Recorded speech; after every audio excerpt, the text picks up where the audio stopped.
Vania, tú ya arrancas directo contigo, ¿eh? Preséntate y ya. Antes de cualquier cosa.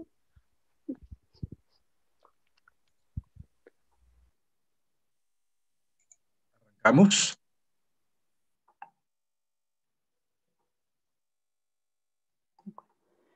¿Qué tal? Muy buenos días a todos y todas. Vamos a iniciar las actividades del tercer encuentro Norte-Sur Global, CISAN, Instituto de Investigaciones Económicas, Turbulencia Financiera y Política Económica en la Pandemia, Desafíos para la Integración, el Cambio Estructural y el Desarrollo de Norte a Sur.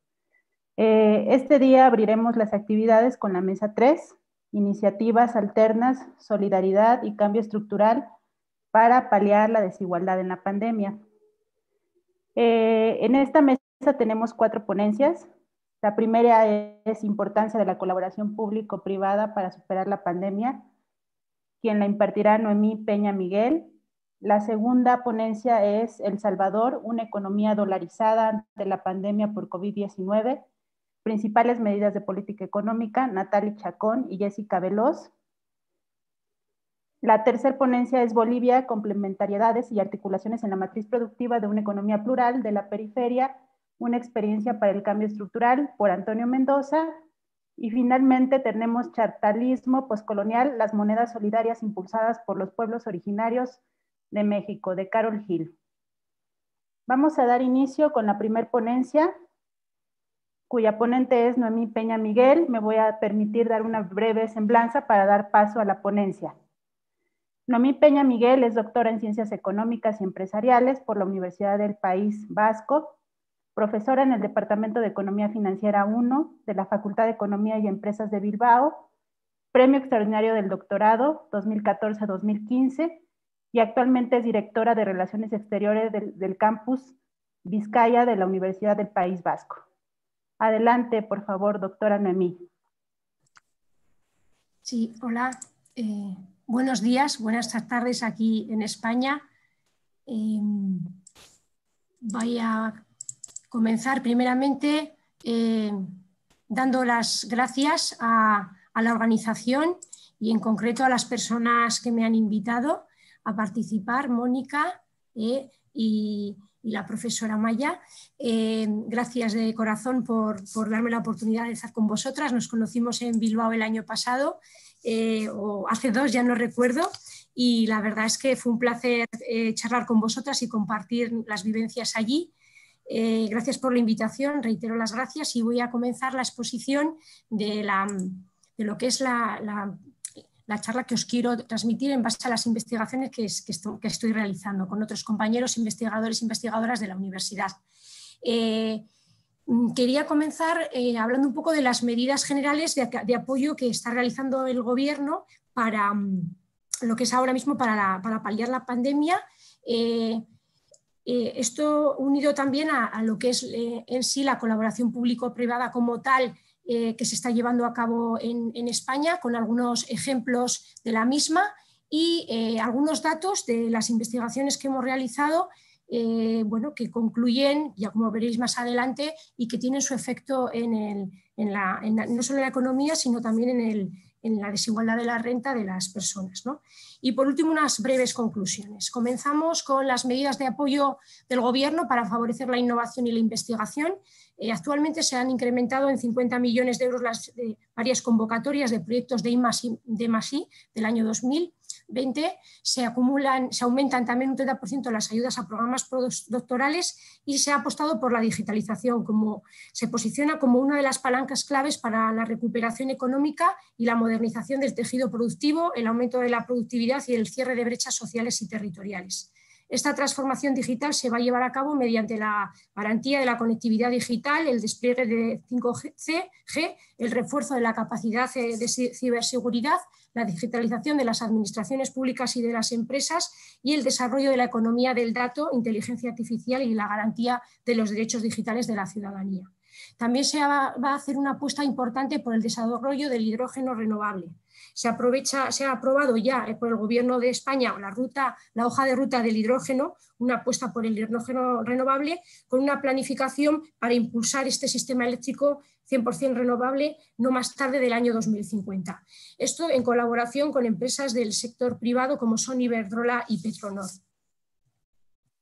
En cuanto a las medidas para favorecer la financiación, ampliamiento de los alquileres para empresas y profesionales, tanto pymes como autónomos, nuevas líneas de financiación, líneas de avales por importes máximos de 100.000 euros para entidades dadas por entidades de crédito. Aquí existen muchas entidades, préstamos participativos, no solo participa un banco, sino diferentes cuando ya hablamos de importes elevados para diversificar el riesgo bancario.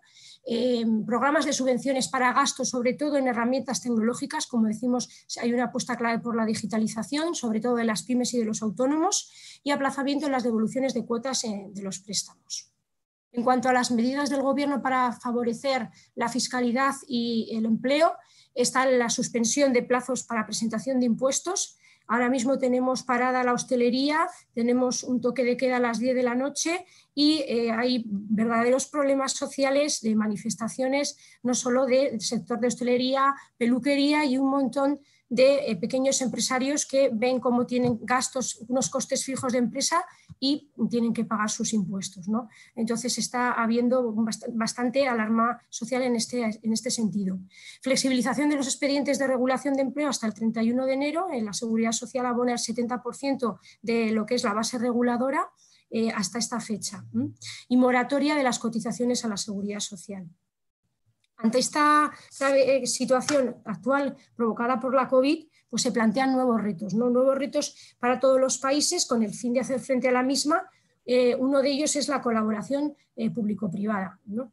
Está entendida y conocida bajo el paraguas nacida, ¿no? Bajo la Public-Private Partnership, ¿no? Este modelo se introdujo en todo lo que es en Europa y a nivel mundial, y se ha utilizado como estrategia para mejorar la prestación de servicios y desarrollar grandes proyectos de infraestructuras, básicamente.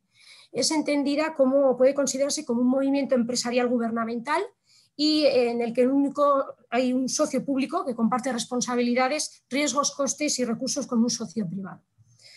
En cuanto a las ventajas que podemos asumir, vemos que hay una reducción de los costes de implantación de los proyectos, porque se atrae a empresas privadas grandes sobre todo y potencialmente más competentes para compartir el riesgo, lo que puede mejorar la calidad de los servicios y facilitar un mayor acceso a los mismos, y una reducción de los costes de implantación de dichos proyectos.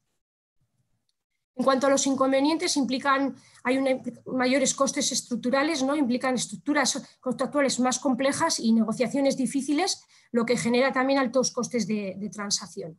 Y como podemos saber, pues también lo que decimos, hay grandes empresas, grandes conglomerados de empresas que tienen mayor peso y por tanto excluyen a pequeñas empresas de los procesos de contratación. Analizando la colaboración público-privada bajo una de sus tipologías, la privatización, y definida esta bajo el enfoque de privatización material, se define, pues, como todos sabemos, pues, la venta de acciones de empresas estatales a inversionistas privados, lo que resulta en la transferencia de la propiedad y la capacidad en la toma de decisiones que pasa del sector público al sector privado. Las razones para privatizar, haciendo una rápida y sintética revisión bibliográfica y de la literatura científica, son múltiples, sobre todo razones económicas.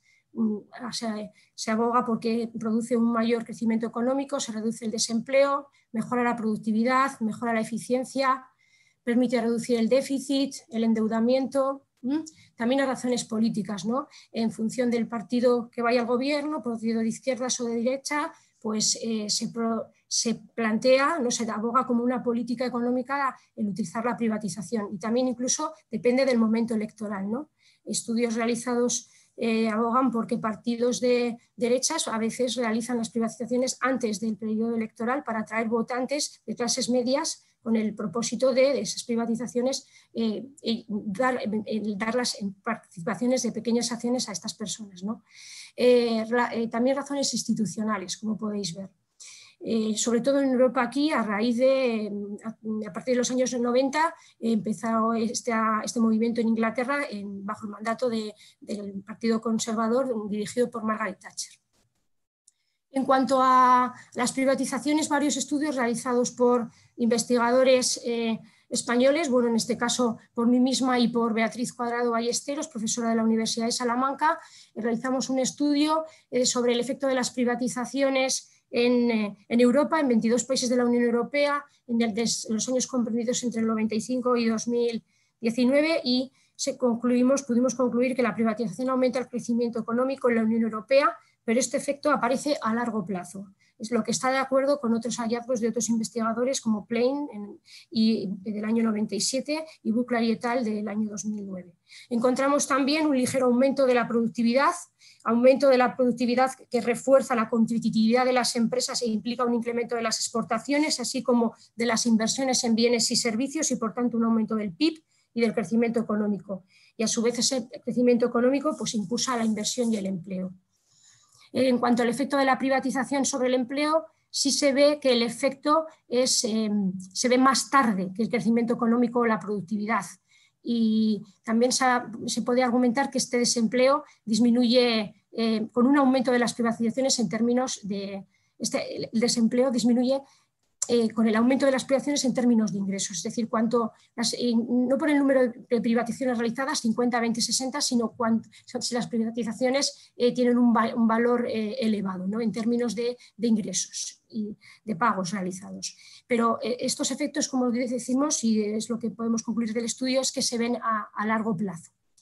Sin embargo, como consecuencia negativa, lo que hemos visto de las privatizaciones es que producen una mayor desigualdad. Dos estudios realizados, el último también sobre países de la Unión Europea, pudimos concluir que hay un efecto negativo en la distribución de la renta. Implica que nuevos propietarios son personas de clases medias altas con objetivo de incrementar el valor de sus acciones y su dotación, y esto aumenta la desigualdad de los ingresos.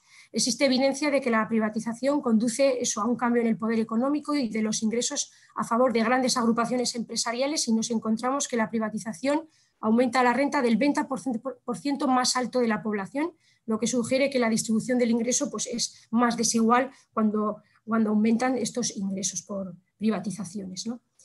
Por otro lado, en cuanto a la colaboración público-privada, entendida esta como un contrato a largo plazo entre una empresa privada y una agencia pública para proporcionar un servicio, ¿no? Ya dejamos de lado las privatizaciones, ahora es ya simplemente una colaboración entre ambas partes, ¿no? Se realizó un estudio en 38 países en desarrollo, ya no de la Unión Europea, entre los años 2000 y 2018, y los datos nos manifestaron también que a mayor número de procesos, ¿no? de contratos de colaboración público-privada, pues también se produce una mayor desigualdad. La participación del ingreso del 10% más rico de la población tiende a ser mayor en los países que desarrollan las participaciones, estos contratos público-privados en mayor medida. Luego, la desigualdad de ingresos no se reduce, sino que aumenta.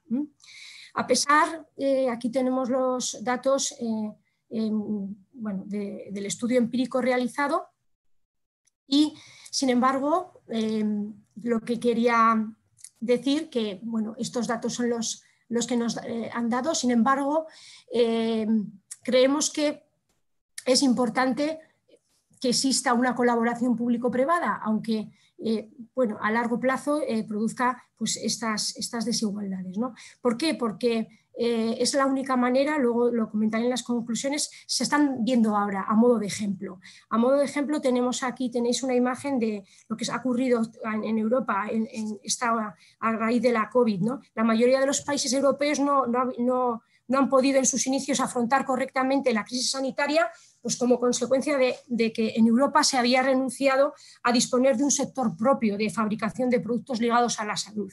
Y por esta razón el Gobierno de España ha ampliado la capacidad de producción de ciertos materiales de producción sanitaria gracias a la colaboración público-privada. Propuestas por la firma Besen Medical, pues, se mostró capaz de fabricar en un poco espacio de tiempo, ¿no?, breve, hasta 60 millones de mascarillas quirúrgicas que, bueno, pues sirvieron para englosar las reservas, las pocas reservas que tuvimos en marzo y abril, que hubo una situación muy crítica de mascarillas que no llegaban de China y se quedaban en otros países de la Unión Europea. Creó un verdadero problema de desabastecimiento, no solo de mascarillas, sino también de respiradores que eran esenciales. También en esta colaboración, ahí veis el nombre de la empresa, también formó parte otro gran conglomerado importante empresarial del País Vasco, que es el Grupo Mondragón. Es una cooperativa formada por diferentes empresas, todos ellos cooperativistas, ¿no?, que estuvo rápida y veloz en este sentido y supo dar capacidad de respuesta clave para aportar la solución tecnológica para construir lo que es las máquinas para hacer las mascarillas y puso a su disposición el suelo capaz de albergar esta actividad. Por lo tanto, en este caso vemos cómo la colaboración público-privada ha permitido, pues, salvar vidas y vemos cómo el Ministerio de Defensa y se realizó distintos contratos con no solo las administraciones públicas, sino también con empresas privadas para que aportasen la logística y la financiación necesaria para poder hacer esta operación de no solo mascarillas, sino otro tipo de material sanitario que, como decíamos, no se producía en Europa. Además, por nuestra parte, aquí en lo que es en el País Vasco se han solicitado, ayer salió el tema muy interesante en la última charla, el profesor Ribeiro decía, ¿no?, y efectivamente es verdad que es muy difícil, ¿no?, que las empresas que buscan su beneficio económico pues quieran aportar o quieran participar en la colaboración público-privada en esta época. Pero realmente nosotros aquí tenemos un colchón, que son los fondos de la Unión Europea, y de hecho se ha solicitado 11 millones de euros para 66 proyectos y poderlos llevar a cabo. Estos proyectos, básicamente, se destaca la petición de 700 millones para poner en valor el suelo industrial que hay en desuso actualmente y poderlo reacondicionar y regenerarlo de cara a poder también llevar a cabo, pues, la transición ecológico-medioambiental. Y en este sentido se ha solicitado también financiación para adquirir suelo industrial y destinarlo a proyectos estratégicos ligados también a la digitalización y a la sostenibilidad, y se calcula además que 283 millones de euros van a ser necesarios invertir para poder aplicar la Ley de Sostenibilidad Energética en la Administración vasca. Por otra parte, también va a ser vital la colaboración público-privada entre clústeres, gobierno y empresas de automoción. Para ello también se obtendrá financiación para renovar el parque público, infraestructuras de recargas, adaptación de las ciudades a las nuevas necesidades de movilidad y electrificación del transporte, descarbonización de los parques de vehículos y la atracción de nuevos modelos eléctricos y electrificados para la fabricación en España. Y se ha solicitado también financiación, 415 millones para investigar, desarrollar e innovar, como decimos, para dar un impulso a la digitalización, a la conectividad y las soluciones innovadoras para fomentar la movilidad sostenible y toda la industria asociada que tiene a su lado, ¿no? También financiación para la cualificación y formación profesional y el desarrollo de nuevos productos y servicios y las actividades en centros tecnológicos y laboratorios digitales en el sector.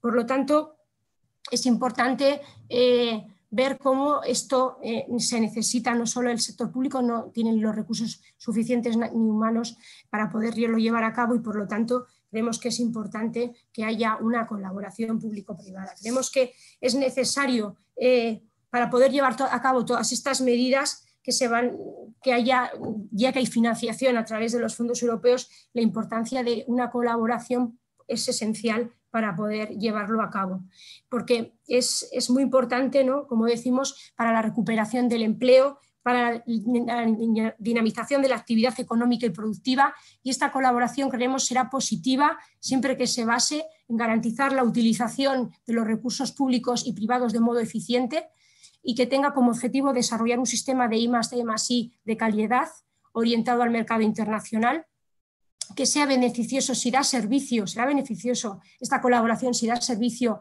a la mejora y a la explotación de las ventajas competitivas sectoriales de cada región de España.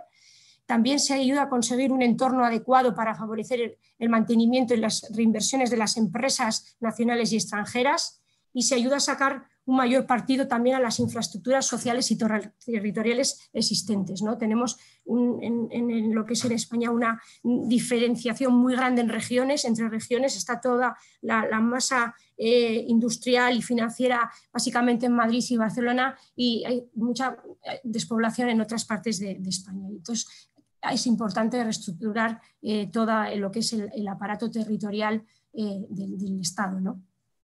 También será importante, será esencial si ayuda a la implantación de empresas en mercados estratégicos y emergentes. Creemos que todas estas medidas para las que se va a pedir financiación van a ayudar a esto, y además si se fomentan el uso de nuevos productos, servicios de las TICs para empresas y para la sociedad de toda España, ¿no?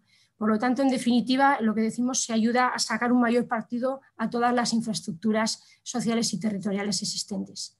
Es necesaria esta colaboración, ya que el sector público no tiene los recursos humanos ni la tecnología suficiente para hacer frente a estos nuevos desafíos que están por llegar, y el sector privado quiere buscar, lo que decimos, esa expectativa de ganancia que se comentaba ayer, que comentaba el profesor Rafael Ribeiro, y eso, pues si quiere aprovecharse y ver en esta colaboración, puede ver el sector privado un aliado para la fidelización y captación de nuevos clientes y mercados, siempre bajo, consideramos, una auditoría e inspección que garantice la transparencia y la justa y correcta utilización de los recursos públicos. Por lo tanto, sí que es necesaria esta colaboración público-privada para dinamizar la economía, aprovechar estas ayudas públicas europeas y utilizarla como palanca de reactivación del crecimiento económico y del bienestar social. Por mi parte, nada más. Muchas gracias por vuestra atención. Quedo a la espera, no sé si ahora, de un posible diálogo o vais a seguir exponiendo. De todas formas, voy a estar aquí hasta el final para que podamos charlar y comentar lo que os parezca oportuno. Gracias de nuevo. Muchas gracias, doctora Noemí. Creo que vamos a continuar con las ponencias y al final dejamos las preguntas.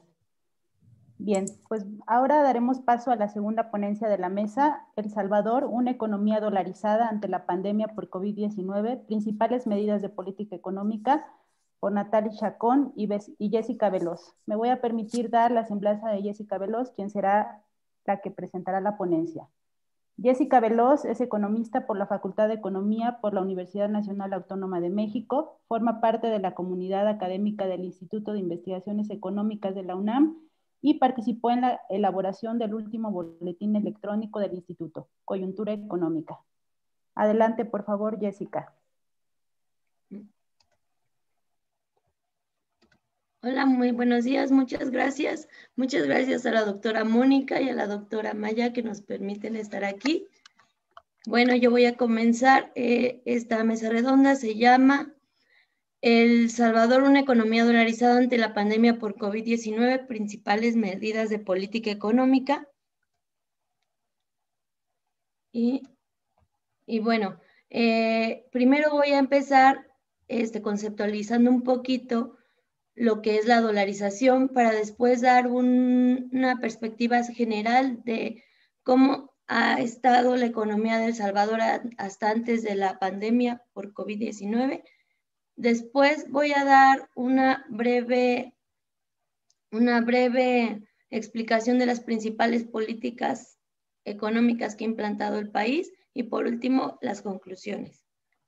Bueno, para empezar, la dolarización se define como un proceso a través del cual el dólar sustituye a la moneda doméstica de un país, en este caso en El Salvador el colón, de manera parcial o total en cualquiera de sus tres funciones, medio de cambio, reserva de valor o unidad de cuenta. La dolarización se presenta como una medida de política acogida por una nación para evitar las posibles vulnerabilidades externas que ocasiona como tal una moneda, se podría decir en el marco de la jerarquía de monedas, una moneda débil. Con la dolarización se plantean diversos beneficios. Los defensores de la dolarización dicen que en el mediano plazo se cumplirá la estabilidad macroeconómica, es decir, se tendrá un déficit público controlado, un déficit en balanza comercial controlado y además una estabilidad en el nivel de precios. Va a tener una caída en las tasas de interés, puesto que la tasa de interés tenderá a converger con la del país emisor del dólar, en este caso Estados Unidos, además de que mejorará el poder adquisitivo, generando un mayor desarrollo de las actividades productivas y un aumento del empleo. Los defensores de la dolarización dicen que implementando el dólar como moneda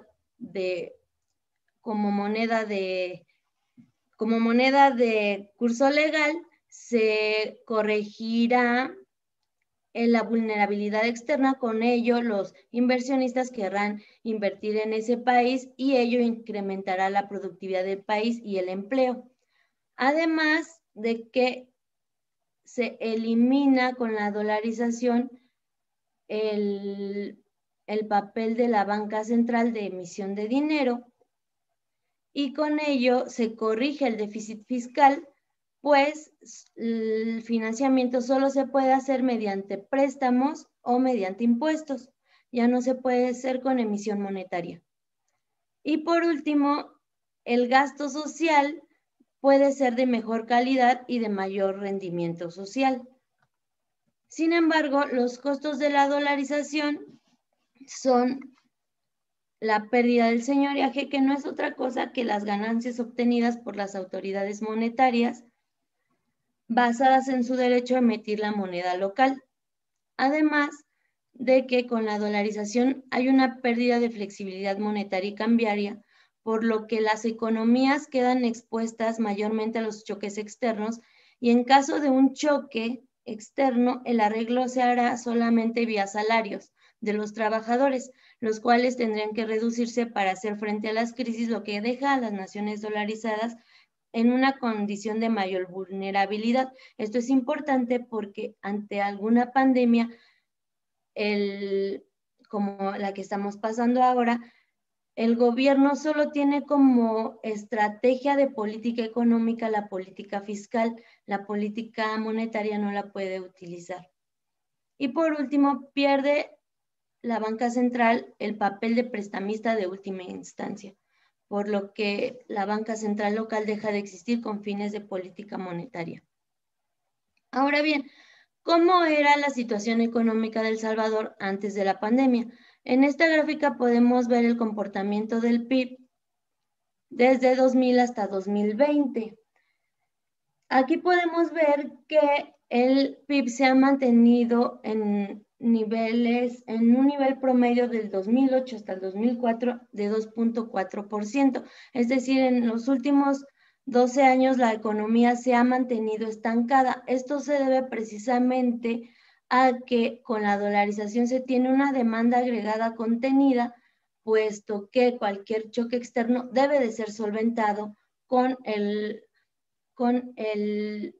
contrañimiento del mercado interno. En 2004 vemos que la economía salvadoreña tiende a crecer, pero esto es a razón de que se firma el Tratado de Libre Comercio con Centroamérica, lo cual impulsa las exportaciones del país centroamericano y con ello impulsa un poco el crecimiento económico. Sin embargo, también en 2004 entra China al mercado de textiles, que es uno de los principales productos que exporta El Salvador, y también entra a la competencia, lo cual hace que el crecimiento no sea tan amplio como se esperaba. Aquí podemos ver también el salario mínimo real deflactado por índice de precios al consumidor y la tasa de crecimiento del mismo, cómo se ha comportado a partir de la dolarización. Y vemos que desde el 2001 al 2019 los salarios mínimos se han mantenido contenidos.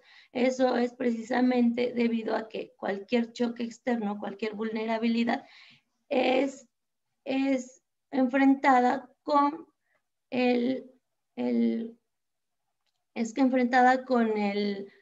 deterioro precisamente de los salarios mínimos. También otros factores que han contribuido a que el salario mínimo real se mantenga estancado, se mantenga, sí, constante, es el encarecimiento del nivel de vida y la política salarial que muchas veces busca que los salarios sean bajos con el fin de incrementar la competitividad del país. Ahora bien, ¿cuál es la situación económica actual de El Salvador y las medidas económicas en el contexto por la enfermedad de COVID-19? Bueno, en esta tabla podemos ver la tasa de crecimiento trimestral de los principales indicadores del PIB desde el enfoque del gasto. Y se puede ver cómo a partir del segundo trimestre del 2020 se ha deteriorado el gasto del consumo final. Es decir, ha habido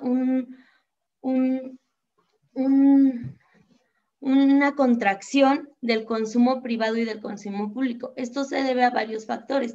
En primer lugar, como les decía, El Salvador o el gobierno salvadoreño no puede hacer uso de una política monetaria expansiva o contracíclica que ayude a estimular la demanda agregada. Entonces, lo único que le queda es hacer uso de una política fiscal y ello lo que conlleva es un mayor endeudamiento. Y este endeudamiento pues va en contra de las reformas que se hicieron a partir de 1995 que están contenidas en el Consenso de Washington. También podemos ver otro indicador como es la formación bruta de capital fijo, que también durante el segundo trimestre del 2020 se ha contraído, al igual que la exportación de bienes y servicios y la importación de bienes y servicios, puesto que todas las economías entraron en crisis, entonces esto mantiene obviamente el PIB mundial también contraído.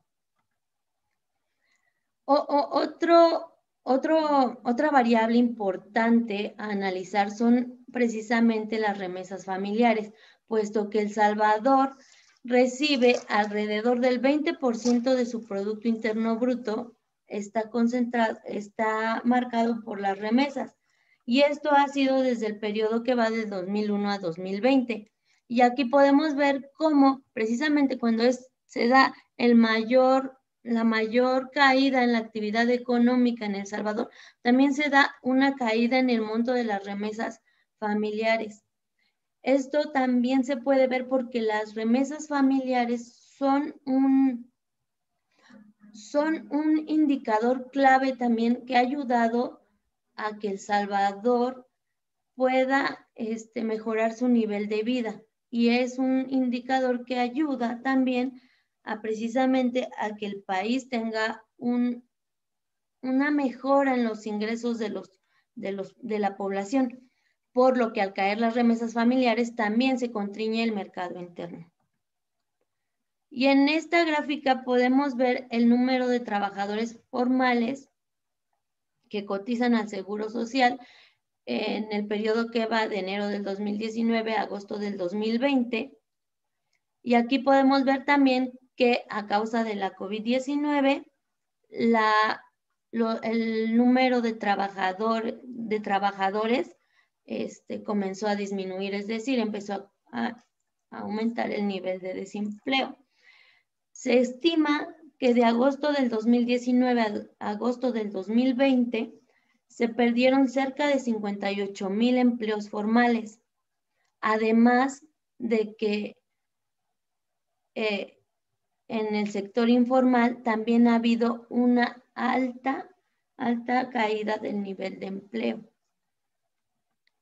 Y por último, podemos ver cuáles son las principales medidas que ha hecho el gobierno para hacer frente a la pandemia por COVID-19. Y como les comentaba desde un principio, al tener una economía dolarizada, las medidas de política económica se dan más que nada por la política fiscal. Y el gobierno salvadoreño lo que hizo fue adquirir una deuda pública por $3 millones para el combate a la pobreza. además de aplazar el pago de los impuestos sobre el nivel de renta y sobre el IVA, que son los principales ingresos del gobierno. Además, se exoneraron de cualquier impuesto las donaciones recibidas para atender la emergencia por COVID-19 y se prorrogó el pago del aporte especial de los empresarios para promover el turismo y se prorrogaron plazos para hacer declaraciones de impuestos sobre la renta de forma temporal.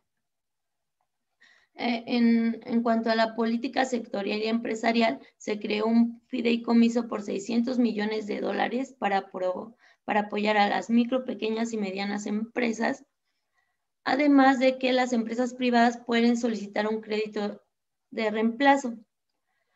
También se distribuyeron un total de 600 millones en 3 componentes para brindar financiamiento a las micro, pequeñas y medianas empresas, y hubo una suspensión del pago del capital e intereses a productores y cooperativas agrícolas. En cuanto al control de precios, se fijó algunos productos básicos como fueron el precio del arroz, frijol, huevo, maíz y leche en polvo. En cuanto a medidas de comercio internacional, se eliminaron aranceles. Y en cuanto a medidas del sector financiero, se redujo temporalmente el requerimiento de reserva de liquidez a fin de que las entidades puedan contar con mayores recursos financieros para afrontar de mejor manera las condiciones esperadas por la contracción económica debido a la COVID-19. En conclusión, podemos ver que las principales medidas de política económica son de política fiscal, por lo que se considera prudente la cancelación voluntaria y permanente de recurrir a la política monetaria y cambiaria para enfrentar los desajustes macroeconómicos necesarios. Sin ellas, sin la política monetaria, el ajuste macroeconómico puede complicarse ante posibles choques externos, como ha mostrado la pandemia por COVID-19. Pues en un régimen de paridades superfijas, tratar de corregir los precios relativos de los bienes transables y no transables para enfrentar los cambios adversos puede acarrear deterioros más severos y más prolongados en la ocupación y el ingreso, lo cual no permite que la economía salvadoreña tenga un impulso. La crisis sanitaria y económica como la que se vive actualmente y la disponibilidad de la herramienta de política económica como una única alternativa ha conllevado a un excesivo endeudamiento que alcanza cerca del 93% del PIB para el 2020 y que para 2021 se proyecta que sea cerca del 100%, alejándose de las pautas de disciplina fiscal que la dolarización aseguraba al momento de su implantación. Por último, la política fiscal además conlleva un grande reto, pues El Salvador además se ve vulnerable a raíz de los desastres naturales como son sequías, tormentas naturales y terremotos. Y en este momento El Salvador atraviesa una crisis de triple vía, una crisis sanitaria o de salud pública por la pandemia de COVID-19 y por desastre natural y obviamente económica. Pues la política fiscal debe obtener los recursos necesarios para enfrentarse a una recesión económica más aguda y persistente y además se ve limitada a recurrir a instrumentos monetarios o cambiarios tradicionales de cualquier índole. Y entre las medidas más importantes de política económica se destaca que ha utilizado El Salvador, se destaca el aplazamiento del pago de impuestos sobre la renta y el aumento del gasto público en apoyo a las empresas mediante otorgamiento de créditos. Sin embargo, como ya les había mencionado, se ha recurrido al endeudamiento público por más de $3,000 millones. Y por mi parte sería todo. Muchísimas gracias. Muchas gracias, Jessica, también por respetar el tiempo a las dos ponentes. Y bueno, vamos a dar paso a la tercera ponencia, cuyo nombre es Bolivia, complementariedades y articulaciones en la matriz productiva de una economía plural de la periferia, una experiencia para el cambio estructural, por el doctor Antonio Mendoza. Me voy a permitir dar una breve semblanza de él. Es doctor en Economía por la Facultad de Economía de la UNAM, maestro en Economía Social por la UAM y licenciado en Economía por la Facultad de Economía, con especialidad en Matemáticas aplicadas a la economía. Realizó una estancia postdoctoral en el programa de doctorado en Estudios Sociales, línea de Economía Social de la Universidad Autónoma Metropolitana, Unidad Iztapalapa. Es profesor, investigador de tiempo completo definitivo en el Departamento de Economía de la Universidad Autónoma Metropolitana. Es profesor desde hace 25 años en la Facultad de Economía, UNAM, en las áreas de teorías aplicadas y en la Academia de Historia y Desarrollo. Es profesor de los posgrados de Estudios Latinoamericanos, UNAM, y de Economía Social de la UAMI. Realizó una estancia en el posgrado en Ciencias en Recursos Naturales y Desarrollo Rural en el Colegio de la Frontera Sur, Tapachula. Es miembro del Sistema Nacional de Investigadores y sus líneas de investigación son Economía del Desarrollo, Alternativas al Desarrollo y Economías Plurales. Adelante, por favor, doctor Antonio.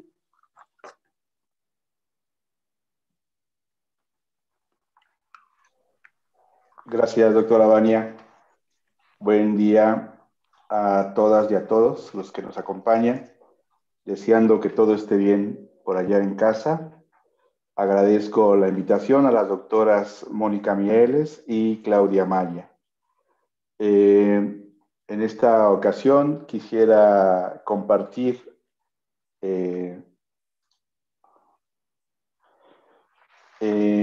esta plática en 4 momentos.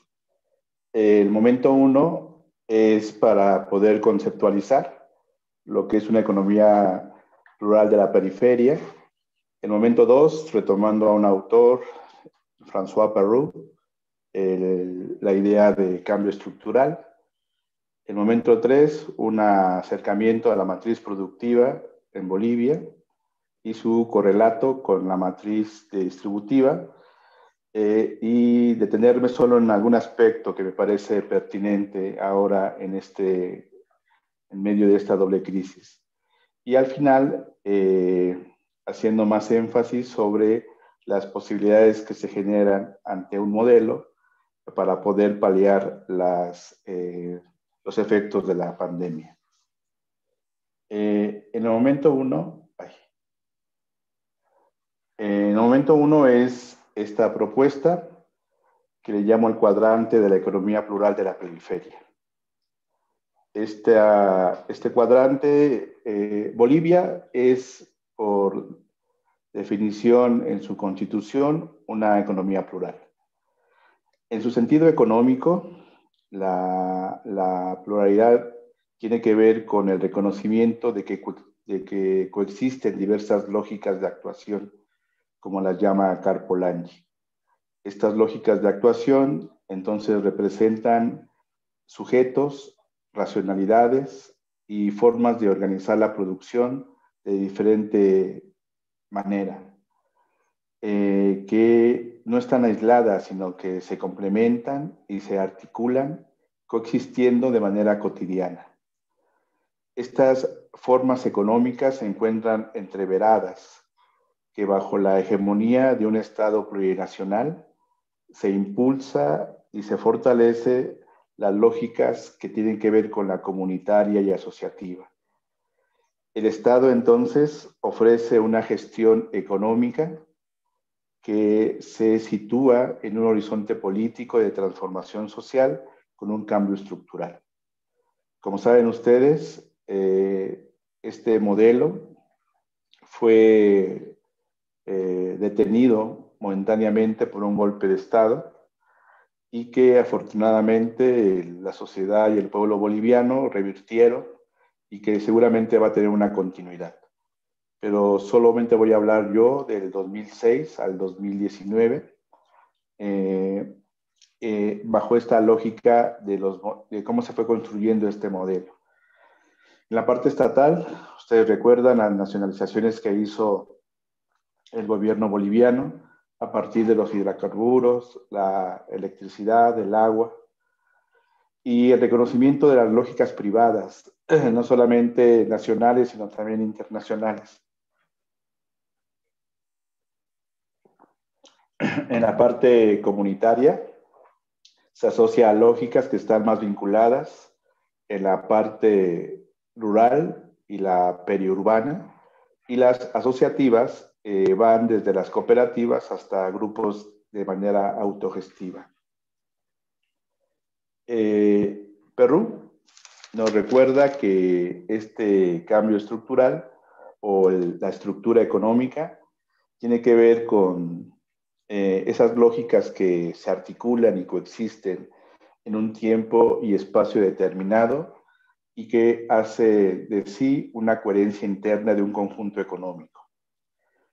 Lo que se tendría que destacar es qué tipo de sujetos, con qué formas de racionalidades y a través de qué manera de organizar la producción y distribución se articulan dentro de esta parte de la estructura. Esas características las voy a tener presentes para poder compartir lo que sigue en esos tres niveles de abstracción: los sujetos, las racionalidades y las formas de organización. Esta es la matriz productiva, que tiene su relación con una matriz distributiva. Hay 4 elementos en esta matriz boliviana. El primero, hay 2 sectores productivos. El primer sector está asociada con la generación del excedente. El segundo sector se asocia con la generación de ingreso y empleo. Y es atravesada de manera transversal por 2 lógicas. Una que tiene que ver con la infraestructura, que generalmente es de, infraestructura de telecomunicaciones y también de apoyo logístico, y el otro tiene que ver con el financiamiento para el desarrollo. En particular me voy a detener en el sector generador de ingreso y empleo del desarrollo agropecuario. Como ustedes saben, hoy, en medio de este confinamiento, ha sido necesario reactivar esta parte del empleo y el ingreso a partir de las actividades que están asociadas a la agricultura. En varias partes del mundo están proliferando redes alimentarias autogestivas que están garantizando no solamente el abasto en términos de sanidad y en términos de generador de empleo y ingreso, sino también una forma de poder contribuir a la soberanía alimentaria.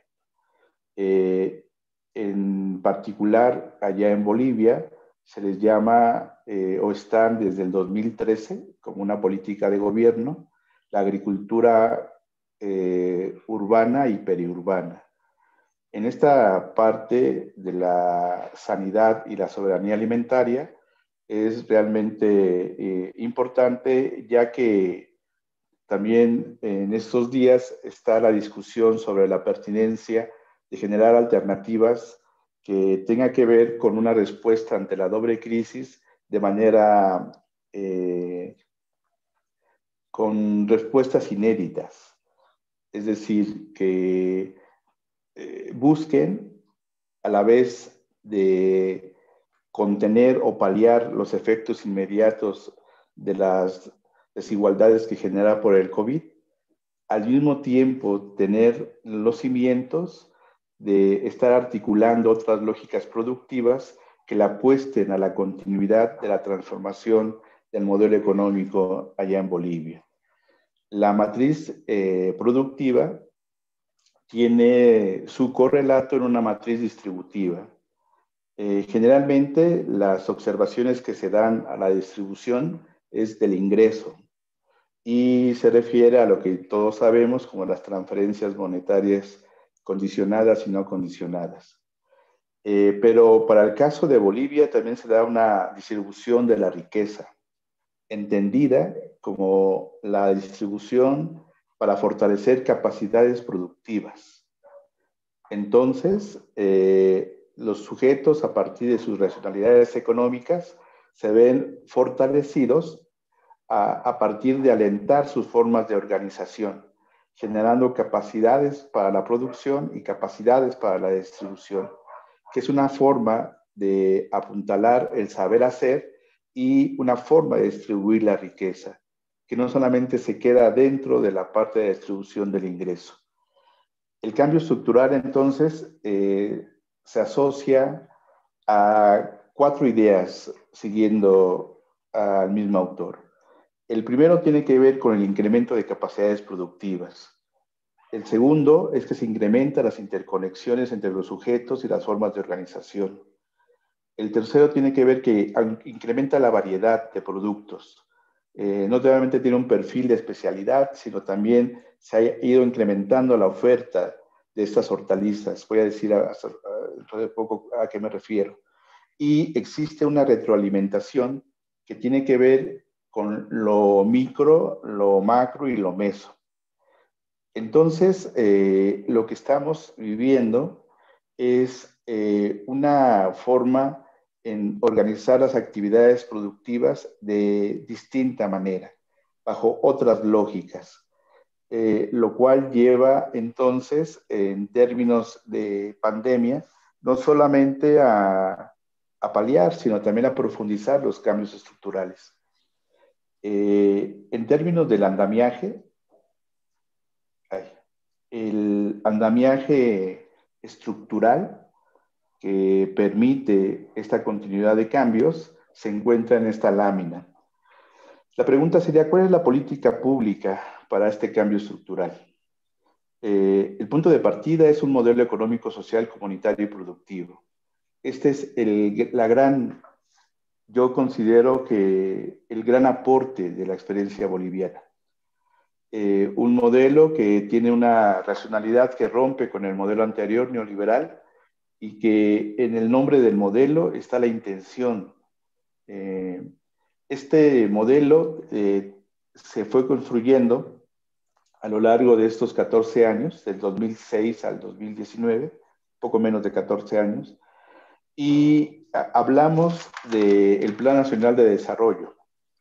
En el Plan Nacional de Desarrollo hay Bolivia digna, democrática, soberana y productiva. Yo solamente me voy a referir a la Bolivia productiva. Y entonces hay una relación con el Ministerio de Desarrollo Productivo y Economía Plural y una política en particular. Y se crea en el 2013 el Plan Nacional de Agricultura Urbana y Periurbana. Entonces, el andamiaje para poder garantizar este cambio estructural tiene que ver entonces con el modelo, el plan, el ministerio, la política y el programa. Este programa da fe de una lógica que ya existía. El término, perdón, la agricultura urbana y periurbana es una propuesta de la FAO que nació en 1999. Aunque el tipo de agricultura a la que nos hacemos referencia tiene que ver más bien con un conocimiento antiquísimo, ¿no?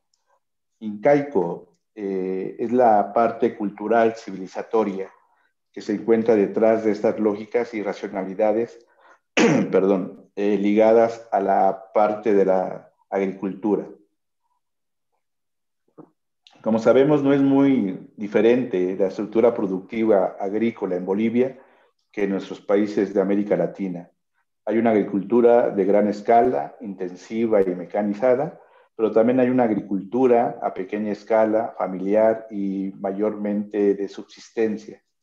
Esta parte de agricultura de subsistencia, cuando hay un excedente, se comercializa a partir de unas medidas de una economía con mercado. Es decir, no necesariamente se monetizan los intercambios, sino se usa otras medidas como el trueque. ¿Qué está pasando en Bolivia en este momento? Esta parte de la pandemia y la búsqueda por, sobre todo, consumidores de las urbes, de que están buscando más alimentos, alimentos sanos, se vincula con la búsqueda de pasar a una agricultura de de una manera no mecanizada, es decir, fuera de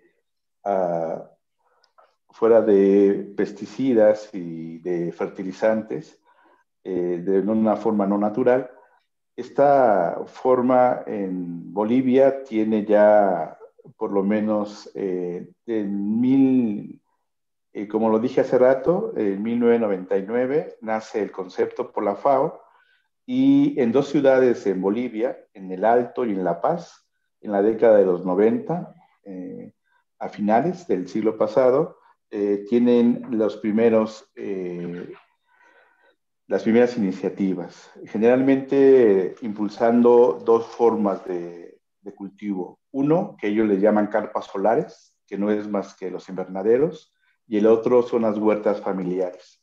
Estas dan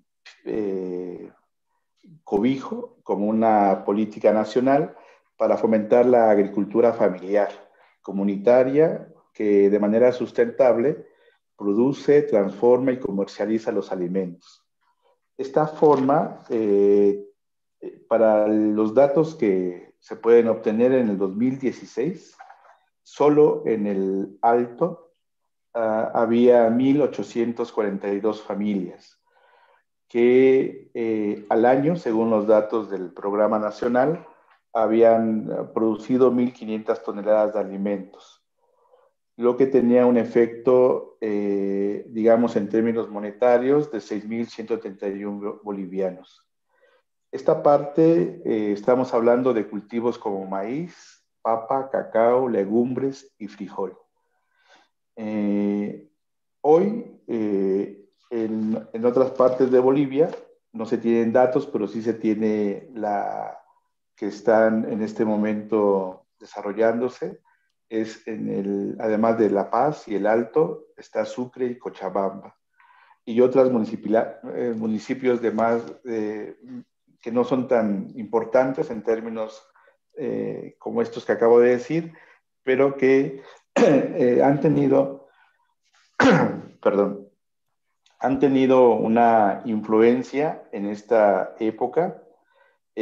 Con datos de la FAO, 800 millones de personas practican actualmente la agricultura urbana y periurbana alrededor del mundo, lo que entonces está llevando a que en medio de este confinamiento estas actividades garanticen el acceso a estos alimentos de manera sanos, pero también cuidando las medidas de sanidad.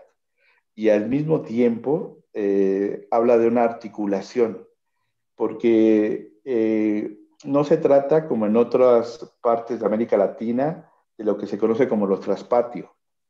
Allá el piso, que le llaman ellos, el piso ecológico, el tipo de propiedad donde se hacen esos cultivos, en realidad se dan desde las escuelas, las cooperativas y los parques nacionales.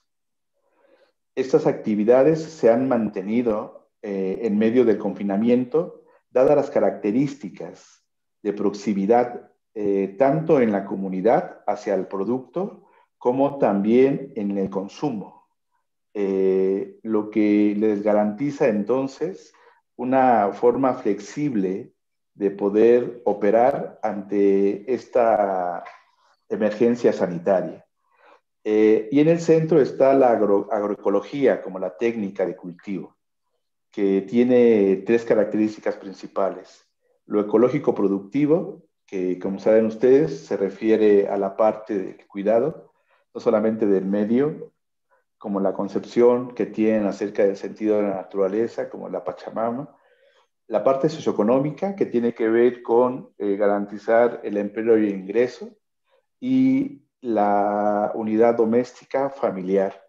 Y por último, el reivindicar una forma político-cultural en el sentido civilizatorio de la alimentación. Hay muchos retos. Creo que entre los que me parecen más importantes señalar es que es una forma de llamar la atención a voltear a ver estas iniciativas que en nuestro país se llaman redes alimentarias autogestivas, pero que necesitan la atención en tanto que están esas preguntas y hacerlas desde la práctica. Ver los flujos económicos en términos de generación de valor, no solamente el valor de cambio, el valor añadido, sino también el valor de vínculo que se desarrollan a partir de las comunidades, los volúmenes de producción, los canales de distribución y de producción, el impacto que tiene esta agricultura urbana y periurbana en la economía familiar y también el papel, sobre todo, de las mujeres y los niños en esta cadena, ¿no?, de la producción, transformación y distribución. Creo que es un buen momento para poder mirar qué es lo que los ha mantenido, que sigan coexistiendo y además aportando una solución en medio de esta pandemia, y al mismo tiempo la necesidad de generar estas maneras de voltear a verlas para analizarlas de manera más regular. Pues les agradezco mucho la invitación. Estoy a sus órdenes. Gracias. Gracias, doctor Antonio. Bien, vamos a dar paso a la última ponencia de la mesa. Chartalismo postcolonial, las monedas solidarias impulsadas por los pueblos originarios de México, por la doctora Carol Gil. Voy a dar una breve semblanza de ella. Carol Gil Vázquez nació en la Ciudad de México, obtuvo su licenciatura en Economía con especialidad en Ciencias Políticas y maestría en Sociología por parte de la Universidad Central de Missouri en Estados Unidos en 2007.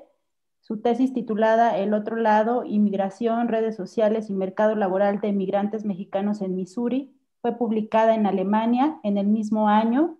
En 2013, Carol obtiene el doctorado interdisciplinario en economía por parte de la Universidad de Missouri, Kansas. Durante sus estudios doctorales colabora con el Instituto de Desarrollo Humano como investigadora en proyectos relacionados con la inmigración y el desarrollo comunitario. Actualmente, Carol se desempeña como profesora investigadora de economía en Nichols College, Boston, Estados Unidos. Sus temas de investigación incluyen estudios interdisciplinarios latinoamericanos y del Mundo Oriente, estudios postcoloniales, economía solidaria, historia económica de los sistemas monetarios, estudios de inmigración y política económica de la violencia y el crimen. En México, actualmente colabora en proyectos de investigación con la Universidad Iberoamericana y la Universidad Autónoma de Guerrero. Su trabajo ha sido presentado en conferencias a nivel internacional y publicado en revistas académicas y periódicos en Estados Unidos, México y España. En 2019, el artículo titulado La transformación institucional de Bolivia, zonas de contacto, movimientos sociales y el surgimiento de una conciencia de clase étnica fue galardonado el premio del editor por parte del Journal of Economic Issues en 2018. Adelante, por favor, doctora Carol. Muchísimas gracias. Espero el audio esté bien. Tengo unos problemas aquí técnicos con el internet. Pero bueno, primero quiero agradecer a Claudia y a Mónica por la invitación. Este es el tercer encuentro y he tenido el gusto de participar en los otros dos. Así es que muchísimas gracias por pensar de nuevo en su servidora. Y bueno, voy a entrar de lleno.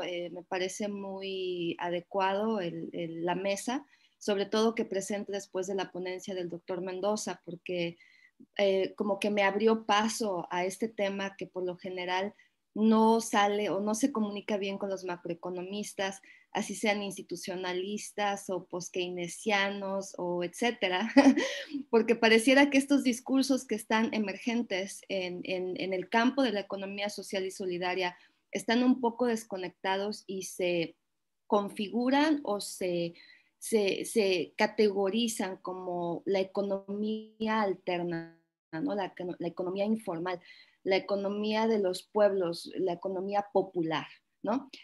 Últimamente, en el contexto de la pandemia, eso ha retomado seriedad, o por lo menos este sector de la informalidad que parece estar totalmente desconectado del mercado global y de los mercados financieros, y etcétera. Y llega a resolver, llega por lo menos a resolver los problemas de desempleo y pobreza que se encuentran en todas partes del mundo. En referencia a la ponencia de la doctora Peña, que tengo una pregunta al respecto, creo que mencionó Mondragón, una cooperativa española muy, muy famosa dentro del estudio de la economía social y solidaria, porque es parte de este sector que Polanyi lo llamaría en el aspecto teórico del significado sustantivo de la economía, ¿no? Porque tiene diferentes lógicas, como el doctor Mendoza ya mencionó.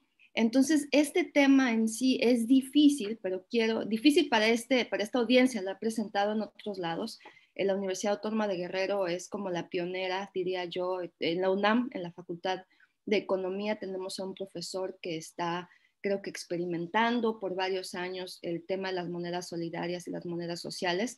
Pero bueno, es en esta administración, en la actual administración de el querido o no tan querido Manuel López Obrador, el presidente López Obrador.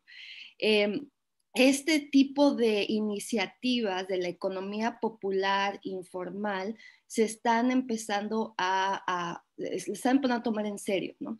Entonces, prueba de esto es que el CONACYT acaba de fundar acaba de dar fondos financieros para el estudio de las monedas solidarias y sociales en las comunidades rurales de Acapulco. Y bueno, esto vino de sorpresa para la Universidad Autónoma de Guerrero porque no se esperaba de ninguna manera que un proyecto de ese nivel llamara la atención, simplemente por, quiero contextualizar para en el caso de estas instituciones que se enfocan mucho en el estudio de la macroeconomía, especialmente los mercados financieros, que bueno, dicen, es que la pandemia nos pone en una esquina en el que la austeridad y el neoliberalismo nos dejan sin herramientas para poder resolver el problema a corto plazo por lo menos. Entonces vamos a apostarle a saber cómo esta cuestión de la economía social y solidaria funciona. Y de ahí que yo creo que esta ponencia tenga un poco de relevancia tenga relevancia, como ya mencionó el doctor Mendoza, en el sentido de cambiar nuestras lógicas, también cambiar nuestro enfoque, ¿no? En nuestro enfoque de estudio, en este caso, y ponerle un poco de seriedad a estos temas que se ven como adyacentes, no como medidas paliativas que solo resuelven los problemas a corto plazo. Entonces, de ahí es que yo le ponga en esquema mi ponencia para que de así digan, bueno, Carol está hablando de esto dentro de este contexto, entonces tal vez vamos a poner la atención. Les voy a dar un poco en este caso, bueno, el título de la ponencia aquí lo tengo diferente, pero quiero hablar de las monedas solidarias, sociales, complementarias, paralelas, cómo están en México actualmente. En Europa este tipo de sistemas ha funcionado en Alemania, ha funcionado en Portugal, ha funcionado en España, y México no se queda atrás. Pero uno de los, para el título de este panel, ¿no? Una de las características principales es que las monedas solidarias o sociales emergen en tiempos de crisis. O sea, es algo que tenemos el caso, y ya como que me estoy metiendo al tema cuando no lo he contextualizado, pero solo para ponerlo ahí, tenemos el caso de las monedas que emitieron Francisco Villa y Venustiano Carranza durante la época de la Revolución, y después de la crisis financiera de 1994 salen aproximadamente 18 monedas alternativas que en diferentes partes del país, a lo que suman bastantes. Tenemos el Mixuca, el Meztique, el Tlaloc, el Tumin, el Cuni, el Xico, el Cájeme, el Dinamo, y en la UNAM tenemos el Fausto. Entonces es más o menos el tipo en la actualidad se cree que aproximadamente 25 monedas solidarias están operando en México, y una de ellas es el Tumin, que es el que ha llamado la atención a nivel internacional, porque el Banco Central intentó criminalizarla. Y es interesante ver que es a través del convenio del 169 de la OIT que este tipo de prácticas alternativas monetarias fue protegido. ¿Por qué? Porque se consideran prácticas de los pueblos originarios de todo el mundo. Entonces, mientras que esta práctica se considere alterna a la cultura convencional se pueden operar. Eso más o menos fue lo que pasó aproximadamente 6 años. Esto es más o menos la idea de la presentación, reflexionar personal sobre el tema, que ya lo hice, hablar un poco de la economía heterodoxa, hablar un poco sobre mi experiencia estudiando la economía heterodoxa. Yo vengo del UMKC, que es donde está o estaba la crema innata de los post-keynesianos. Entonces aprendí por Randall Wray, aprendí por Forstater, aprendí por Kregel, aprendí por todos ellos.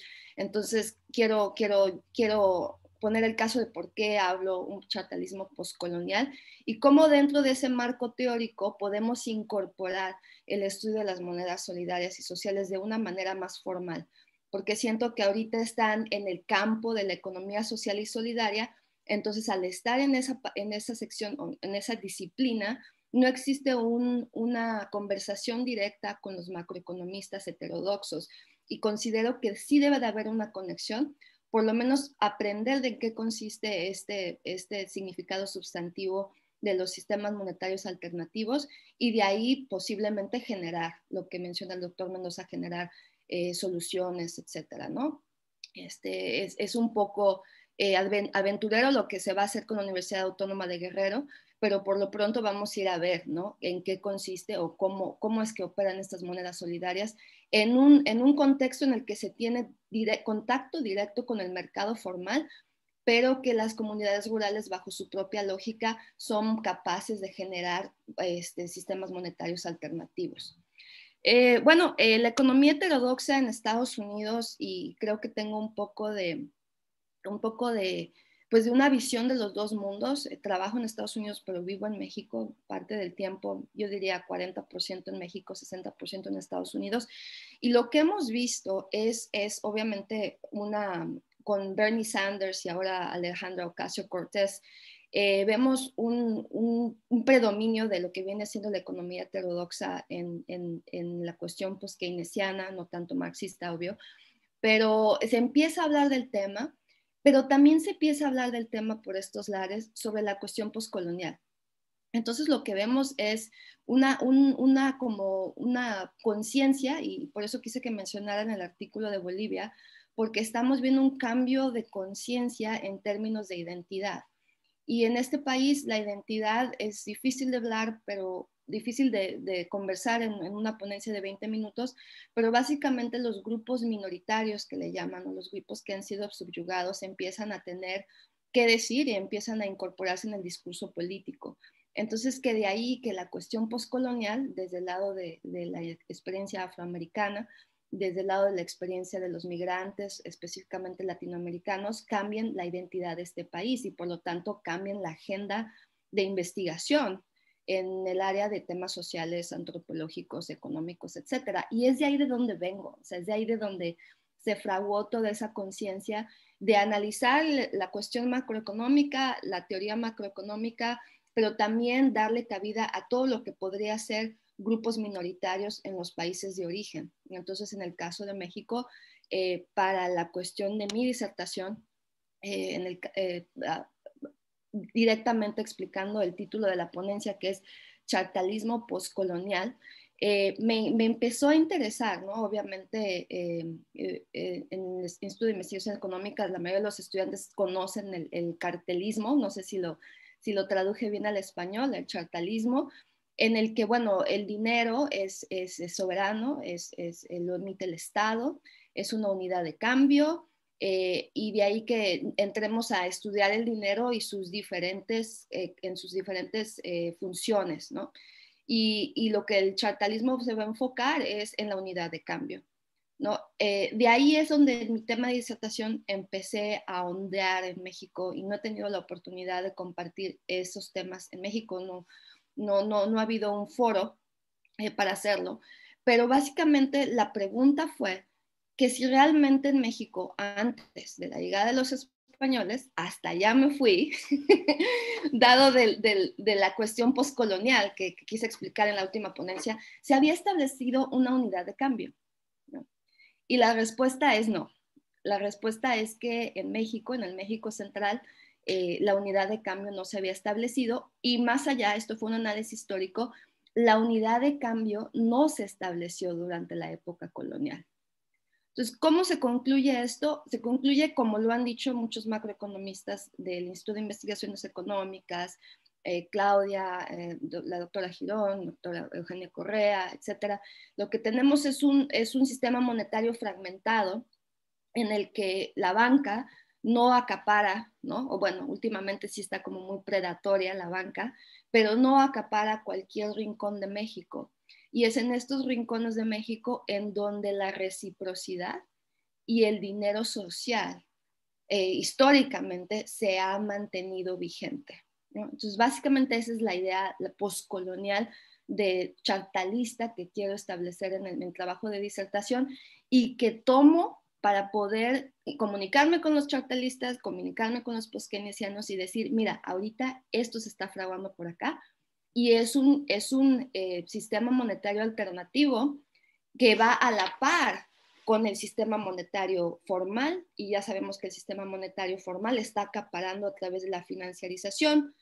Entonces, ¿qué está pasando con el sistema monetario alternativo? Que básicamente, teóricamente es lo que como que quiero dar el mapa a mis colegas del Instituto de Investigaciones Económicas, y que, bueno, que esta ponencia también me ayude para decir, mira, éntrale por aquí, por allá, para poder establecer la comunicación que no, realmente, sinceramente, no se ha podido. Es como un puente teórico que se necesita para que esto diga, ok, bueno, vamos a ver el sistema monetario y cómo funciona y cómo es relevante, ¿no? Más allá de los temas sociológicos, antropológicos, etcétera. Y más allá, evidentemente es, aquí tengo el otro, más allá de eso es que percatarse de las sociedades complejas, ¿no? Que se conocen en la teoría, pero muy importante es otorgarle agencia a los sectores sociales subalternos, que no han, básicamente, cuando uno habla de los pueblos originarios, en foros sociológicos o antropológicos llama la atención, pero si alguien habla de los grupos de los pueblos originarios a los economistas, siempre van a pensar, son clientes de la agenda del desarrollo que se asocian con la pobreza, se asocian con la desigualdad y con el crimen, y etcétera, pero no se asocian como agentes que están creando cambios institucionales desde sus esquinas, ¿no? Entonces siento que esta teoría postcolonial, chartalista, le puede dar un poco darle un papel que jugar en el quehacer de las instituciones alternas que se manejan con diferentes lógicas, y al darles ese papel, entonces uno puede incorporarlas en el estudio de la macroeconomía, ¿no? De una macroeconomía que no solamente se enfoca en el Banco Central y en las políticas neoliberales y la austeridad y toda la negatividad que conlleva, pero también en este otro campo de la sociedad que tiene sus propias lógicas y que genera sus propias soluciones. Es ahí donde entra la cuestión de los pueblos originarios. En mi disertación tengo el estudio de las relaciones de reciprocidad, la relación con la iglesia, por ejemplo, la iglesia católica jugó un papel primordial en mantener la reciprocidad, que viene siendo el principio del dinero primitivo, y el dinero primitivo es la base de las monedas solidarias. El análisis del Estado, ¿no? El Estado fragmentado, ahora el Estado fallido antes de la llegada de López Obrador. 5 minutos. Y cómo se dio a cabo históricamente el pago del tributo y el pago de los impuestos que los chartalistas asumen como la soberanía de un Estado que se utiliza el argumento para crear esta situación, esta teoría del dinero moderno, de la teoría del dinero moderno, ¿no? En que el Estado es soberano y por lo tanto el déficit puede crecer y crecer y crecer, y podemos tener ELRs o empleos de last resort, ¿no? Ahorita perdón por el Spanglish, pero mi propuesta postcolonial creo que da para cuestionar lo que generalmente nos lleva como teorías del mundo occidental, cuando México evidentemente no pertenece al mundo occidental, o quiere pertenecer, pero siempre está en esa constante lucha. Bueno, y es de ahí que de manera muy, pues casi parece un case study, ¿no? Parece como un ejercicio de un caso en el que para otros foros incluyo el tema de las monedas solidarias. Quise hacer esta presentación relevante para la audiencia, o sea, de dónde vengo y por qué este tema debería ser tratado en esta conferencia. Entonces, de ahí que sale el establecimiento de un sistema monetario que no siguió la línea formal. No siguió la línea formal del tributo y los impuestos y de la reciprocidad y los pagarés. ¿No? La forma en que operan es básicamente a través de una deuda, una relación de deuda y crédito, y estoy traduciendo esto de todo lo que aprendemos de NAP y de Lerner, etcétera, etcétera, que no hubo esa transición, se quedó en medio. Y parte de esa como legado histórico que tenemos es la existencia de estas monedas solidarias que se basan en una relación de deuda y crédito eterna que no puede ser saldada. El dinero, como sabemos, la unidad de cambio genera que se cancele y por lo tanto se paga, ¿no? En esta situación de las monedas solidarias no, es como la retribución continua que genera una lógica de producción y de consumo totalmente distinta, ¿no? que está en los pueblos alternos, en las poblaciones, por lo general en los pueblos originarios. Las contradicciones endémicas del sistema de producción colonial solventaron la existencia de las instituciones prehispánicas, que incluye el altepet, las prácticas espirituales, la tenencia de la tierra comunitaria, el pago de tributos y las relaciones de reciprocidad. Eso también forman parte de una realidad de un México de la economía popular, ¿no? Que también se quiere incorporar a la economía formal, pero se mantiene en una esquina con sus propias lógicas, y mi argumento es que se basan mucho en las instituciones prehispánicas. Entonces, por lo tanto, en países como México y claramente en el caso de Bolivia, o sea, en Bolivia es paradigmático simplemente por la mayoría de la población es pueblo originario y pudo obtener el poder en el 2005, y es interesante, como lo dijo el doctor Mendoza, cómo regresaron y retomaron el poder. A veces siento que eso fue un golpe de estado bien instituido por él mismo más, pero bueno, eso lo podemos dejar para después. Países como México operan en un sistema monetario híbrido que obedece diferentes intereses. Entonces, para cerrar, y bueno, podemos hablar de las monedas solidarias en el momento de preguntas y respuestas, pero básicamente lo que tenemos en México es un sistema, y le estamos enfocando y poniendo mucha atención a la financiarización de la economía, que me parece excelente, pero también estamos dejando de lado estas otras lógicas que resuelven paliativamente, si queremos decirlo así, los problemas que generan el neoliberalismo, y en este caso las monedas sociales están surgiendo como el Bitcoin. El Bitcoin está surgiendo del lado de la financiarización, ¿no? Con otras diferentes lógicas, pero de este lado tenemos las monedas sociales que también están surgiendo con diferentes lógicas para resolver diferentes problemas. En el caso de Bitcoin es la acumulación y la acumulación a mayor rapidez y escala, y en el caso de las monedas sociales es para resolver los problemas inmediatos que genera el neoliberalismo. Así es que muchísimas gracias, y espero poder haber logrado poder abrir unos puentes teóricos aquí. Gracias. Muchas gracias, doctora Carol. Vamos a dar paso ahora a algunas preguntas y comentarios. Bueno, tenemos aquí dos preguntas de la doctora Claudia Maya y otro comentario de la doctora Mónica. Los voy a leer. Para la doctora Noemí Peña, ¿qué tan a largo plazo podría verse los beneficios de la privatización? ¿Se han observado los casos como México y Brasil? No sé si una por una o leo todas las preguntas. Y para Jessica, ¿hay diferencia entre tener una economía dolarizada y una con alta dependencia del dólar como México? Si quieren, con esas dos preguntas, y ahorita continúo con Mónica, con la doctora Mónica.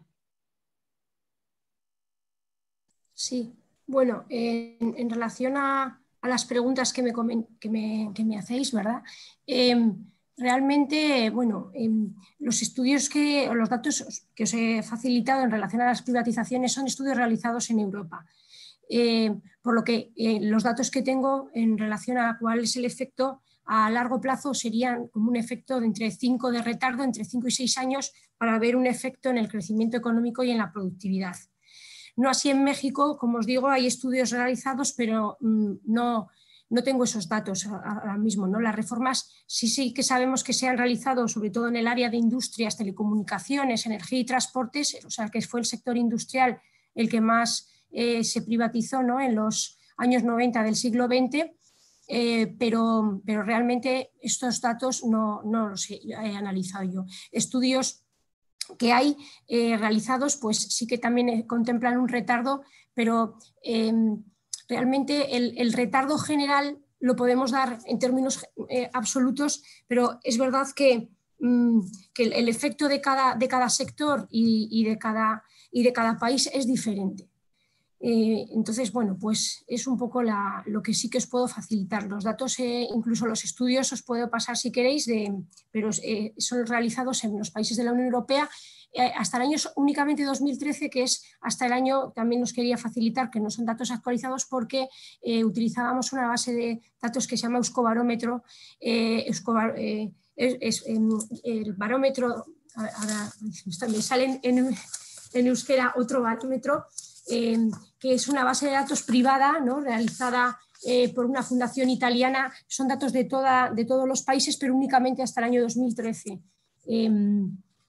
Se llama Privatization Barometer. Y bueno, este es privacitybarometer.com. En esa página web pues, hay datos, pero únicamente hasta el año 2013, por lo que tenemos esa información hasta esa fecha. Gracias, doctora. Adelante, Jessica. Muchas gracias por sus preguntas. Bueno, la principal diferencia entre la economía mexicana y la economía salvadoreña es que la economía salvadoreña pierde todos los instrumentos de política monetaria, es decir, la banca central no puede incidir sobre el nivel de tasas de interés y ante cualquier choque externo o por ejemplo, en el caso de una entrada masiva de dólares, no puede hacer una esterilización en la banca central. Y en el caso de México, la banca central, a pesar de México ser una economía tan dependiente del dólar, puede tener hasta cierto punto un margen de maniobra al resto de la economía. Y bueno, eso creo que sería todo. De acuerdo, muchas gracias. Voy con las otras dos preguntas que creo que están más dirigidas para el doctor Antonio y la doctora Carol. La doctora Mónica comenta: gracias por las ponencias. Por favor, ¿será que puedan hacer un comentario sobre la interacción entre sociedad civil organizada, como el caso de las experiencias de economía solidaria y las políticas públicas impulsadas por los distintos gobiernos? También José de Jesús Bermúdez Pérez: para la doctora Gil Vázquez, ¿las monedas solidarias existen fuera de un contexto de jerarquía entre la autoridad y los usuarios? Y Roberto Soto, el doctor Roberto Soto comenta también para Carol: más allá de las monedas solidarias, ¿qué factibilidad hay de crear microbancos regionales públicos en zonas donde la banca tradicional no le interesa llegar? Si gustan, en el orden en el que participaron, primero el doctor Antonio y posteriormente la doctora Carol.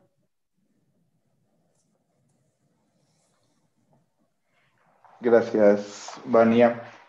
Gracias por las preguntas. Escuchando un poco las intervenciones de mis colegas, esto que decía la doctora Carol, me parece muy importante acerca que estos foros, no lo había pensado así. Estos temas, cuando también es la experiencia que he tenido un poco la doctora Carol, bueno, estos temas se presentan en estudios de corte social. En realidad, los economistas no son muy asiduos. Hay pocos economistas tocando esos temas. Y este encuentro creo que es un buen momento, como dice la doctora Caro, de hacer un diálogo, ella lo llamó una comunicación entre los macrofinancieros, ¿no? Es decir, la necesidad de poder escucharnos y hacer esos puentes, ¿no? Porque efectivamente pareciera ser que hay bueno, no se da esa comunicación. Y a partir de esta doble crisis, creo que nos ha colocado en una situación de buscar más estos acercamientos. Estos acercamientos en donde podemos encontrar complementariedades. Creo que el diagnóstico podemos coincidir y la forma en operar, por ejemplo, hay un consenso en decir que las respuestas que se han dado desde la parte financiera ante una crisis inédita es convencional. Las respuestas son convencionales hasta ahora. Y creo que estas formas de mirar la economía desde otras economías, popular, social, solidaria, marcan la necesidad de buscar algo inédito. Inédito para la respuesta nacional, porque también de suyo han existido estas economías han existido de siempre, solo que han sido poco vistas o valoradas. Por ello cerebro, ¿no? Y no lo había visto así, pero es decir, que no me había detenido a pensar que podría organizarse inclusive más complementariedades entre estos dos formas de ver y poder impulsar respuestas inéditas. La pregunta de la doctora Mireles es si la sociedad civil organizada, todo lo que un poco traté de mostrar en la agricultura urbana y periurbana, hay una importante presencia de la sociedad civil organizada a partir de las AC y de los grupos autogestionados. Allá en Bolivia, como decía, no hay imagen del traspatio, sino tienen que gestionarse a partir de los espacios para poder sembrar las hortalizas.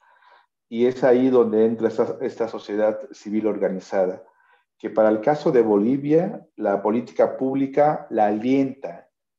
Es decir, hay un diálogo más estrecho. Esta sociedad civil organizada, a partir de grupos que son jurídicamente, que están establecidos o no de manera jurídicamente reconocida, pero sí hay un reconocimiento de estas lógicas por parte del gobierno que hace que las aliente, las proteja y las impulse. Entonces, creo que esa es una condición de posibilidad para el cambio. La sociedad no solamente consciente, sino también organizada y a la vez una política pública en el reconocimiento. Sé que hay estas iniciativas sobresalen en esta época, pero estas iniciativas no son una iniciativa, como ya lo decía la doctora Carol, de una economía de pobres, pero tampoco son una economía de crisis. Es decir, no es por la crisis que salen, sino que existían antes de la crisis. Por eso las hace más fuertes, porque están después de la crisis. Gracias.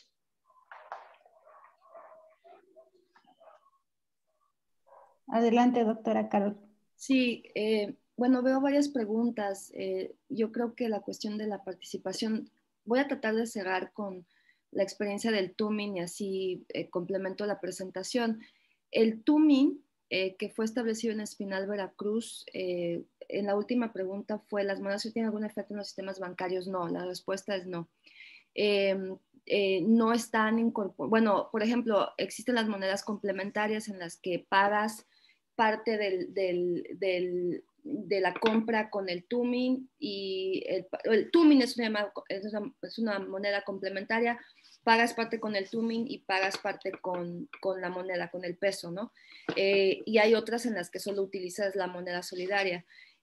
Lo que me parece muy interesante del TUMIN y es algo que vamos a estudiar y espero que en las comunidades rurales de Acapulco encontremos más información al respecto. Las tandas, por ejemplo, es una práctica muy, muy mexicana en el que el principio existe el dinero, el intercambio del dinero, pero el principio es la reciprocidad y la ayuda, en este caso el financiamiento ético ¿no? También es otro campo del estudio de los mercados financieros que también está como en una esquina. Pero en el caso del Tumin parece ser un proyecto que va más allá de tratar de resolver los problemas de pobreza y desempleo. Lo que parece ser es la democratización del mercado. Para poder obtener miembros que participen en el proyecto, lo primero que tienen que hacer es tomar capacitación, una capacitación para utilizar el Tumin, en el que si uno lee los principios que se tocan en esa capacitación, yo lo veo como descapitalizar la mente. Porque una de las cuestiones por las que este tipo de monedas no funcionan es porque la mayoría de las personas o los participantes no creen en que una persona pueda ayudar a la otra. O sea, ellos creen en el principio capitalista que solamente te van a ayudar si hay un interés de por medio, si hay una ganancia de por medio. Entonces el Tumin como proyecto, en el caso de la pregunta bueno, en referencia a la actividad de la sociedad civil se organiza y estuve una vez en un encuentro en el que decían, es que nosotros tenemos que desaprender el capitalismo y la revolución tiene que venir desde crear el sistema alterno al dinero capitalista, que viene siendo el dinero social, que tiene una lógica de reciprocidad. O sea, yo te ayudo, tú me ayudas y los dos vamos a estar bien. Entonces yo más que verlo como el Banco Central, cuando quiso criminalizar el Tumin, lo vio como que el Tumin estaba reemplazando al peso. Y los directores del proyecto, que por cierto eran académicos, y comunicándose con las comunidades originarias totonacas, dijeron, no queremos reemplazar al peso, lo que queremos hacer es formar otro tipo de economía, con un sistema monetario alternativo que tenga otra lógica. Entonces, y referente a la pregunta de Roberto Soto, y disculpen que esté todo como por todos lados, pero espero que sí aclare todo. Lo que viene siendo es que esperemos que al entender las lógicas de estas monedas solidarias y sociales, se pueda fundar lo que viene siendo el principio de un banco ético, que ya están funcionando en Europa, y en partes de Brasil y en partes de Bolivia, y etcétera, con microbancos regionales en los que sí se llegue a financiar las lógicas alternas de los sistemas de producción que se den en estas comunidades. Pero es importante en el contexto de este foro, de este encuentro, ¿no?, que estamos hablando con macroeconomistas. Bueno, ¿por qué esto es relevante? Porque mientras estamos tratando de resolver los problemas de la austeridad, del neoliberalismo, también tenemos, creo, que poner un balance en el que está pasando en las comunidades que son más afectadas por la financiarización y por las políticas neoliberales, y las lógicas que siguen esas personas, ¿no? O sea, la invitación es como a dejarlos de ver como agentes no como agentes, sino como víctimas de un sistema, ¿no? Como que se quedan inmovilizados y no hacen nada, sino que están haciendo algo y están creando instituciones alternas, y el sistema financiero y monetario no se ha quedado atrás. Yo creo que con eso ya más o menos pude contestar las preguntas. Muchas gracias.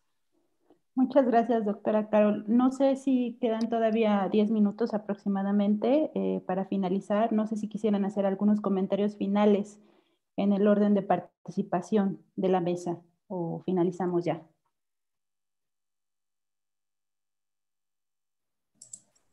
Bueno, yo quiero daros las gracias por la invitación, reitero las gracias a todos y a todas, y me parece un tema muy interesante, sobre todo lo que ha hablado el doctor Mendoza y la doctora Carol, la doctora Carol. No estoy muy familiarizada con lo que estabais tratando ahora, y por lo tanto no puedo aportar mi grano de arena porque no es un tema en el que investigo, pero me parece muy interesante y bueno, os animo a que sigáis trabajando y que podamos seguir compartiendo estos momentos. Gracias de nuevo y por mi parte pues nada más, felicitaros por la organización. Noemí, si me permites, doctora, sí. si me permites, yo tenía una pregunta. Sí, es verdad, perdona, se me ha olvidado. El Grupo Mondragón, sí, dime. Dado que hay tiempo, aprovecho. Sí. Por lo que entendí de la ponencia es que este enlace con Grupo Mondragón y las políticas públicas parece ser que ha sido la única exitosa, o bueno, si entendí mal, corrígeme, pero parece ser que fue la que dio más resultados, porque entonces viene realmente del Estado con una cooperativa, y la cooperativa básicamente pues va en el ámbito de la economía social y solidaria. No sé si entendí mal y quisiera saber más al respecto. Sí, bueno, el Grupo Mondragón es, como te decía, es un conglomerado de empresas que nació en los años 80, 90, ¿no? A raíz de la crisis industrial en el País Vasco, empresas que desaparecieron, tomaron las riendas los propios trabajadores y se convirtieron en socios cooperativistas. A partir de ahí empezaron en diferentes sectores y han sido, como sabéis, punteros, bueno, pues en empresas como Fagor de electrodomésticos y empresas importantes como Irizar, que hace fabricación de autobuses y tiene fábricas en todo el mundo, ¿no? Ha sido un modelo a seguir de cooperativismo que comenzó en el País Vasco y que se ha extendido y es el ejemplo a seguir no solo en España, sino en el resto del mundo. Y siguen en la brecha. En la ponencia lo que quería tratar de explicar es que, a pesar de que parece que los efectos no son todo lo positivos que quisiéramos, ¿no?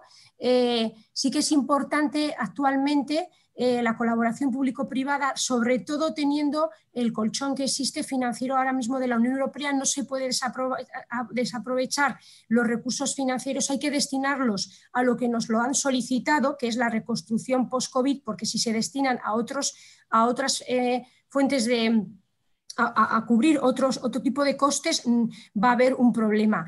Y lo que quería transmitir es que el ejemplo básico y más rápido que se hizo, ¿no? Que fue nada más ocurrir en el COVID en marzo, no teníamos material sanitario porque se desestructuró toda la industria del sector sanitario, no solo en España, sino en toda Europa, y hubo que importar de China todas las mascarillas, con un grave problema que hubo de que primero no llegaban porque no salían de China, se lo quedaban propios chinos y luego al llegar a Europa pues se quedaban en el camino en vuelos antes de llegar a España. Entonces quería lanzar como máximo ejemplo de colaboración público-privada actual, existente actualmente, esta iniciativa de varias empresas que junto con el gobierno vasco hicieron de hecho algunas máquinas en las fábricas que tiene el Grupo Mondragón en China, donde realizan electrodomésticos y los autobuses, no mucha producción está en China, y se trajeron aquí, se ubicaron físicamente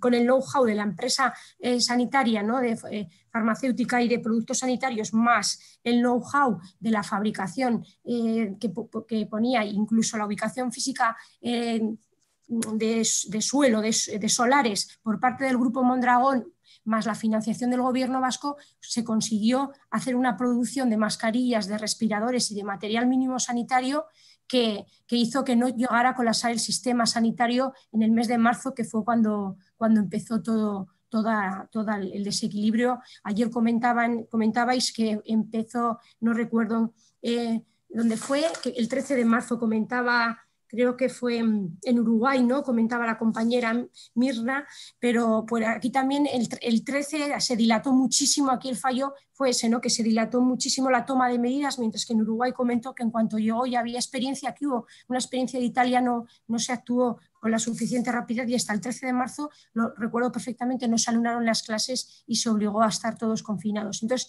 la respuesta más rápida de colaboración público-privada, el ejemplo ha sido ese. Y a raíz de ahí, ahora los fondos europeos se deberían de estructurar o de intentar conseguir esa financiación uniendo las fuerzas de los dos sectores, ¿no? Tanto del público como del privado, ¿no? Claro. Intentando, por supuesto, que luego no que esté, por eso decía que es importante las auditorías y el control de la administración pública para que no redunde en una reducción de salarios, en una reducción, en una externalización de puestos de trabajo y con una consecución que lo que está ocurriendo de una menor reducción de poder adquisitivo de los asalariados porque se empeoran las condiciones económicas de los trabajos, ¿no? Los convenios no se renuevan, hay un masivo poder en este sentido bueno, pues del empresariado en la toma de decisiones y en la consecución, como decíamos, ¿no? de ese beneficio, ¿no? De esas expectativas de lucro, que debe ser, por supuesto, es lógicamente loable y asequible, pero siempre en su justa medida y no perjudicando el poder adquisitivo de los trabajadores. Y por eso considero que es importante la colaboración, pero siempre bajo una auditoría y un control de los recursos que se reparten, ¿no? Claro. A eso me refería, y un ejemplo claro es aquí el Grupo Mondragón, porque es la cooperativa que existe y que mejor funciona, ¿no? Es verdad que la crisis les ha afectado, pero han sabido adaptarse. Hay una empresa aquí que se llama Orbea, hacen bicicletas y han sabido bajarse el sueldo todos, no solo los gerentes o los trabajadores, y trabajar en equipo viendo los resultados de la empresa, cómo a medio plazo no iban a salir del bache y que iba a ser un esfuerzo colectivo, y siguen trabajando, siguen creando bicicletas de calidad aquí. Es verdad que muchas piezas se traen de China, pero lo que se ensamblan aquí y el valor añadido tecnológico se hace en el Estado, ¿no? En España. Es lo que deberíamos de intentar, bueno, pues tratar todos, ¿no? Que nuestra diferenciación con China, porque si no va a ser un caos, sea el aportar diseños y productos, innovación de valor añadido. Cierto. Muy interesante que fue Mondragón, me pareció. Gracias. Muchas gracias, doctora. ¿Alguien más quisiera hacer un comentario final? Tenemos 5 minutos solamente. ¿No? Bueno, llegó una última pregunta, no sé si la pueda hacer todavía, para la doctora Carol Gil. En términos de Kregel, ¿las monedas solidarias serían una forma de democratizar el dinero? Claudia se rió. Bueno, este es un foro abierto, entonces me voy a aventurar a decir mi experiencia con Kregel, doctor Kregel. No, la respuesta es no. Y la respuesta viene de una pregunta que le hice yo como estudiante, que apenas empezaba a entender a Keynes, que apenas empezaba a entender la moneda solidaria, la teoría estatal del dinero, y estaba como que ahí con Minsky, ¿no? Y mi pregunta fue, doctor Kregel, los zapatistas, están creando otras comunidades en México que, bueno, tienen una lógica que tal vez no sea capitalista, que tal vez está fundada en, etcétera, etcétera. Y la respuesta fue, eventualmente, estos grupos van a ser arrasados por los sistemas financieros y la economía global.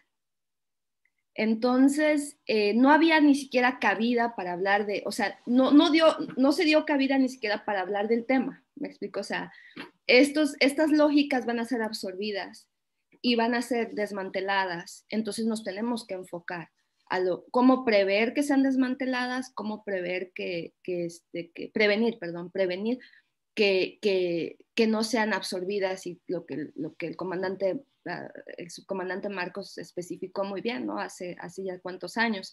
Entonces la respuesta es que en la cuestión de mi disertación, él estuvo también en el comité y, o sea, totalmente no muy de acuerdo con el tema, y definitivamente las monedas solidarias podrían, hay una disertación que, si estás muy interesado en el tema, José de Jesús Bermúdez, te puedo recomendar, es Ala Sermanova, y ella va a los orígenes del dinero, estudia el caso de forma histórica Mesopotamia y Grecia, y esa fue una disertación que ganó, de hecho, muchos premios en Estados Unidos, ganó un premio muy, muy prestigioso en Estados Unidos, de mucho prestigio en Estados Unidos, y habla precisamente de tu pregunta, en el que ella estipula que sí, los orígenes del dinero son religiosos, de hecho, y que vienen de un principio de democratización, que el dinero fue adoptado, el dinero como institución, no como lo conocemos, sino como relación de deuda y crédito, y que fue adoptado por el capitalismo, y ahí fue donde ¿cómo podemos decir? Se alejó de la democracia. Entonces, en esa cuestión, yo creo que en cuestión de Kregel, yo creo que no consideraría ni siquiera la importancia de las monedas solidarias. Pero definitivamente hay estudios serios que indican que sí, de hecho, el dinero primitivo, que lo describe muy bien Polanyi, es el principio de la democracia. Y en esta disertación, que recomiendo, que desafortunadamente solamente está en inglés, tal vez la puedan traducir al español, ella ya publicó varios papers aquí en Estados Unidos, habla precisamente de ese tema, que es fascinante, porque nos movemos a temas religiosos, y entonces ya estamos en la cuestión interdisciplinaria, que es muy, muy, muy, muy rica, ¿no?, en el análisis. Gracias. Muchas gracias, doctora Carol. Y bueno, creo que ya estamos en tiempo para finalizar esta mesa. Agradecer a los ponentes, a los participantes por su presencia, y bueno, con esto finalizamos para dar paso a la siguiente conferencia, ¿no?, que será ahorita en unos minutos a las 12 del día.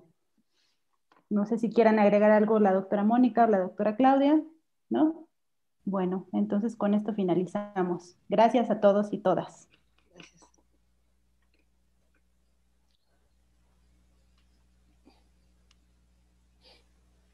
José Carlos, ¿nos puedes ayudar a dejar de transmitir, por favor?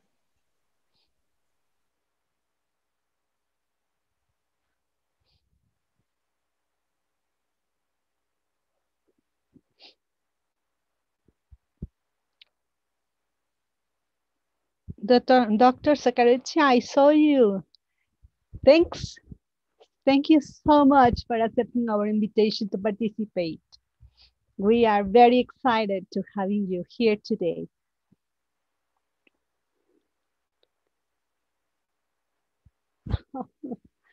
Just give us a couple of minutes and we will open your microphone. Mónica, ¿nos salimos y volvemos a entrar o solamente esperamos? Sí, estoy tratando de comunicarme con José Carlos. José Carlos, por favor, ¿nos puedes apoyar con dejar de transmitir? Está en pausa la grabación. Hola, Moni, perdón. Hola.